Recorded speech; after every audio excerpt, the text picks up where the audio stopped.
إن ذلك من عزم الأمور.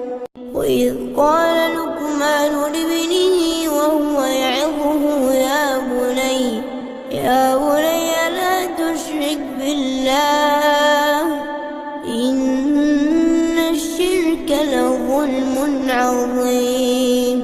ووصينا الإنسان بوالديه حملته أمه وهنا على وهن وفصاله في عامين أن اشكر لي ولوالديك إلي المصير. وإن جاهداك على أن تشرك بما ليس لك به علم فلا تطعهما